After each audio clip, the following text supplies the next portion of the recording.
from annual demand through annual proposal with budget which is approved. And when budget approved, in the process of preparation of the project, we are tracking these statuses. So management always knows what are next action they should take. On the next slide, you can see some controlling reports. For example, we have distribution of capital expenditures by initiative. And we are also very proud of the comparison we implemented. Out of the box, PPM has a feature to compare snapshots of 2 projects. We implemented this portfolio snapshot comparison as a dashboard in PPM. So we can compare plan versus rebalance, plan versus contract, contract versus actual, and that is dynamic. And I wanted also to show you how our portfolio hierarchy looks like. We have portfolios based on request type and based on business units.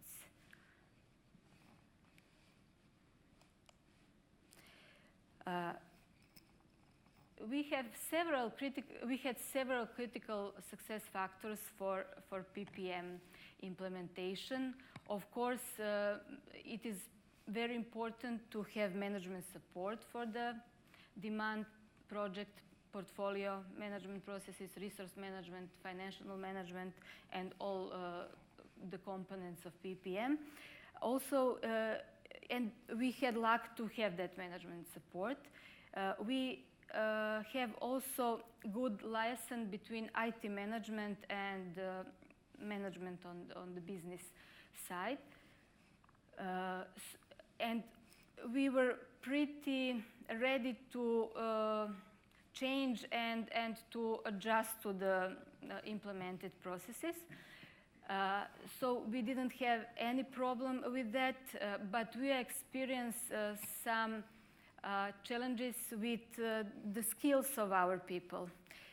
We found out that it is very important that our people have appropriate PM skills and business analysis skills. That is why we organized some, with our partners, we organized some training. Also, we prepared some guidance documents.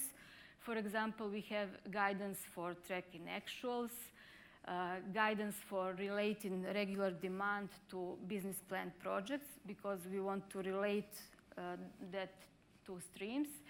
We have guidance for creating an issue in case they have some problems on the projects.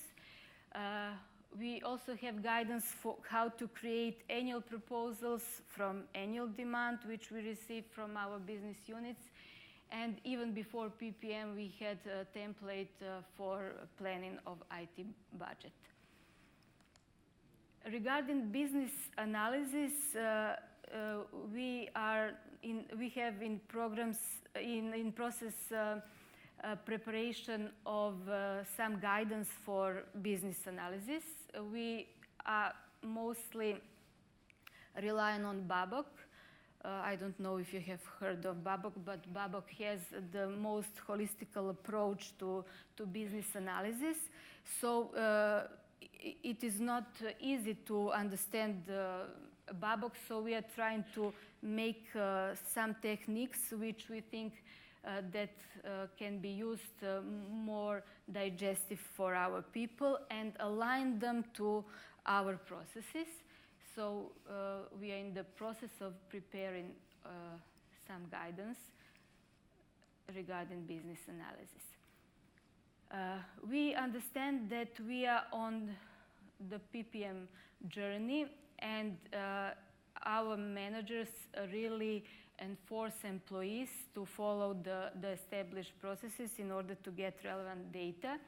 That data is later used for reporting and analytics, and that analysis enables management to make more informed decisions, and as a result of that, we have fulfilled business drivers.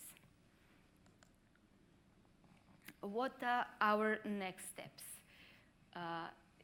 Next, we plan to proceed to increase maturity of PPM processes, because it is not really an event, it is a journey.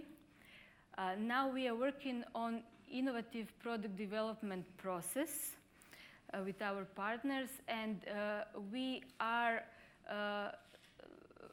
planning to rely this process on a stage gate model. As telco providers, we are pushed to innovate, and it is pretty important to have some systematic approach to the innovation. We also need to track external resources because we have mixed sourcing.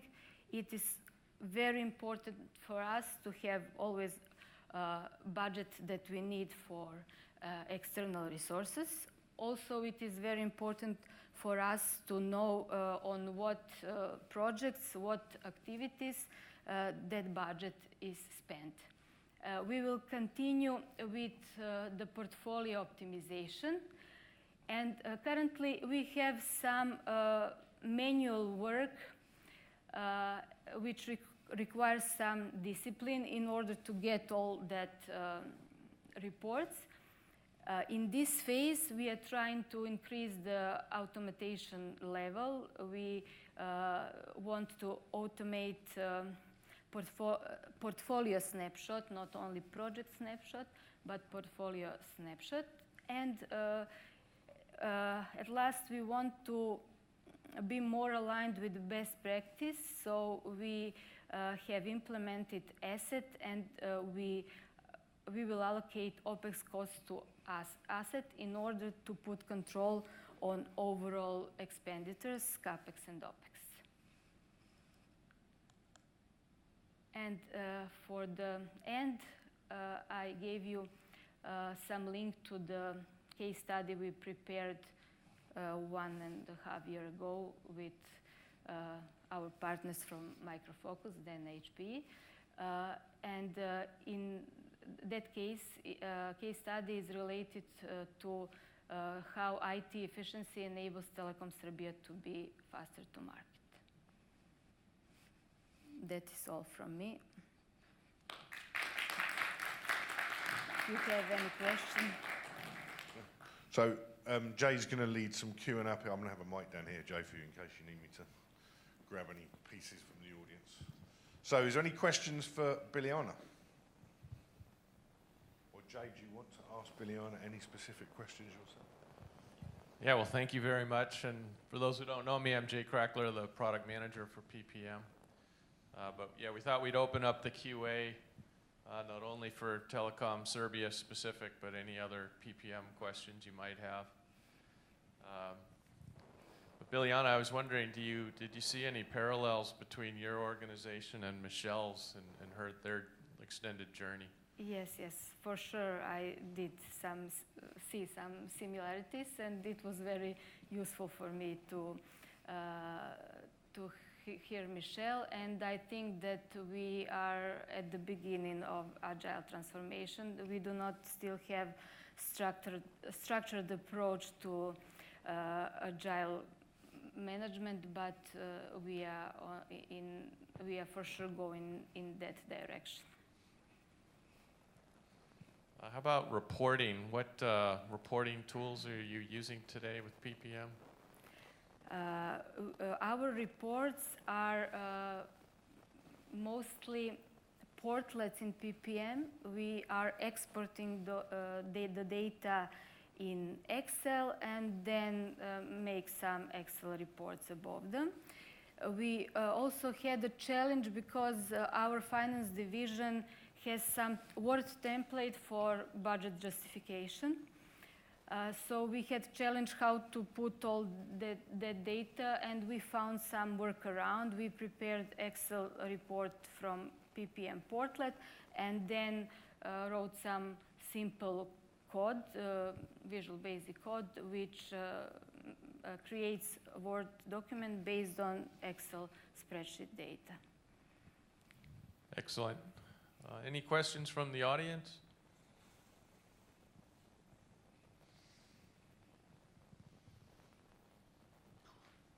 Everyone wants lunch. Well, thank you very much. Thanks, Biljana. So Emma, we got a present. We got a little gift for you as well, Biljana, down there. So thank you very much. So I think it's amazing when I see these things as well, and certainly with the product session that Jay and Andrew led earlier. You can have this model where you can connect a very unagile world, shall we say, which is finance, governance, audit controls, those types of things, down to a very agile stream of development. And that's exactly our strategy as we move forward. And I'm sure, Biljana, that there's a lot we can do to help you with that agile transformation, because you know, we've got and I always advocate, you know, at that level, we've got to kind of not pollute that agile development stream and iteration, the entrepreneurial spirit, with the governance controls that we need as an organization to drive up that top line level. So we absolutely need to govern our environments. We absolutely need to, you know, look at compliance. GDPR is a key example, and we'll hear about a story on that later. So I think it's, you know, I say I'm excited about the portfolio with PPM and Octane and things coming together, because I think it really does help us to iterate between worlds that aren't agile and that are agile, and bring the two together in a very seamless governance model. So thank you very much, Biljana. Thank you, Michelle, for both your presentations. We're off to lunch, so have fun, get some food in your bellies. We are back in the room at 2:30. Wow. It's like an instant magic slide appears behind me. Yeah, back in the room. That's down here. Back in the room at 2:30. See, Emma, I'm not used to this, am I? No. No, back in the room at 2:30. Enjoy lunch, and we'll be hearing about our GDPR implementation in Octane, and then also from Jan from Orange about their implementation of Octane and how they're going on that quality journey. So enjoy lunch, and I'll see you back in about an hour. Thank you.